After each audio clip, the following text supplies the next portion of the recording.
When we break a pattern, what happens is it creates an emotion, creates an emotional spike.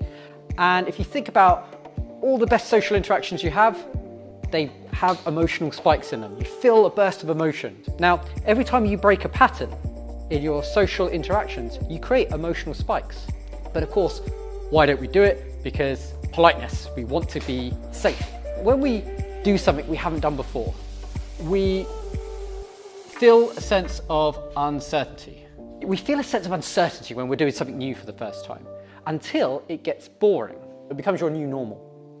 So I always like to break patterns as many times as I can. I always try and do something new every time. So if I'm shaking somebody's hand, can I hold on to it a little bit longer than is normal? Can I just pull their hand a little bit? Can I stand just a little bit too close? Just add a bit of tension into that interaction, because it just, again, creates that emotional spike. It's fun. But when we do that, it creates a sense of uncertainty. And when the mind feels uncertain, that's when the voice comes up. And that's when the voice talks us out. It says, oh yeah, I shouldn't do that, or maybe this isn't a good idea, or maybe it's just a very strong, overwhelming feeling of fear. The mind works very well as a computer. The way it responds to instructions best are very short instructions. Your level of control over the mind is that of intention. And the best way to express your intention to the mind is just something very short, like a line of computer code, if you will. So one of the lines of code that I like to use when I'm feeling uncertain is I say, I love you. I love you.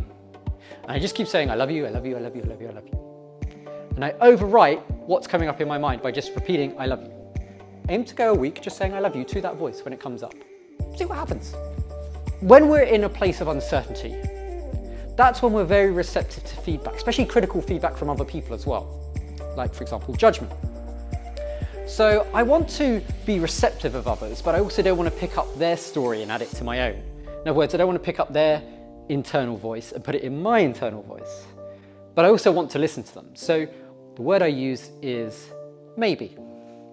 Maybe is my secret word where it allows me to acknowledge what anyone says, look at it objectively, but not pick it up and add it to my story. So somebody says, oh, you can't climb up that tree. Yeah, maybe. Or you shouldn't do that. Yeah, maybe. Or you made a very lousy impression there. Yeah, maybe. This simple instruction keeps my mind quiet. Because when things happen, when uncertain situations happen, like we're in a very uncertain point in the world, maybe, right now, it's easy to start a dialogue going. And the more that voice in our brain or in our mind talks, the less control we have over that computer. There's other phrases as well. I don't know. I just go through life saying, I don't know a lot. But they don't get overwritten by somebody else's thinking. So that's what I would encourage you to do. If you practice those 3 phrases, your mind will quiet.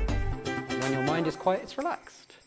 And when it's relaxed, then you can start bringing in new beliefs about yourself.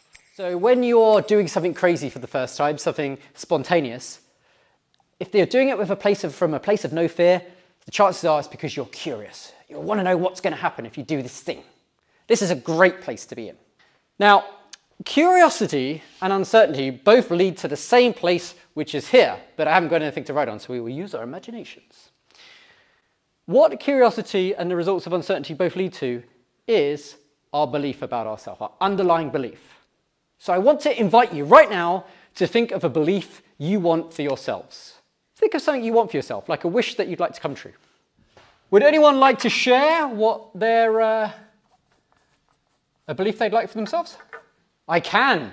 Okay, so lots of things you can put on the end of that as well. Right, lots of potential. What I love about that belief is it's in the present moment. Don't give a fuck. Amazing. All right, that's beautiful. Your beliefs become very powerful when they're in the present. And when they start with, for example, I am, or just even I, good. So if you're starting from a place of curiosity and you take action, you break a pattern, you do something you've never done before, you say hi to that stranger on the bus that you've never done, all right, or you just go and sit at the back of the bus because you always sit at the front. It could be something small like that. It's a game you play with yourself. If you do that, there's 3 steps by patented technique that will make sure that this belief comes true. The first is you pat your own back. Whenever you take action and you break a pattern, you do something you've never done before, the first thing you must always do is pat your own back. You're the only person who can pat it with 100% consistency. No one else can do that. So please, just take your hand, pat your own back. Well done you, please. Oh, there we go. Oh, thank you. Oh, okay, stop now. Oh, okay. All right, second thing. Ask yourself what you did well and how do you know you did well? 2 questions. What you did well, what and how. So the what reminds you of what you did. The how gives you yet more evidence. And the third thing you do, you ask yourself, if you could go back and do that again, what would you do differently next time to improve the situation? So maybe you saw the person on the bus, you gave a wave, they didn't see you. Oh, so next time, what could I do? I could say hi. What this does is it allows you to keep refining what you're doing, so you don't just get stuck. You need to keep refining what you're doing to get better.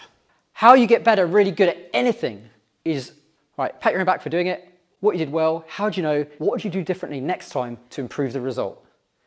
And really take some time to have a think about that. The answer might come straight away. In fact, the more you practice, the quicker it comes. But sometimes it might take 10 minutes, 20 minutes, half an hour to really come up with one thing you could have done. You'll know when you've got that thing that you could have done because you'll feel a aha moment. Look out for that. And that's how you keep refining your skills. Right, so both of these paths lead to evidence of whatever your belief is. So you see that stranger, you went up, you said hi, you patted your back, oh, here's what I did well, how do I know I did well, here's what I do differently next time. You know what? Yet there's more evidence that you don't give a fuck. Well done. Both of these situations will create evidence, right? So it's very important that you look for all the good stuff you're doing to reinforce your belief. When you do this enough times, it'll just feel as natural as turning on a light switch. There'll be no effort involved because it becomes your new normal.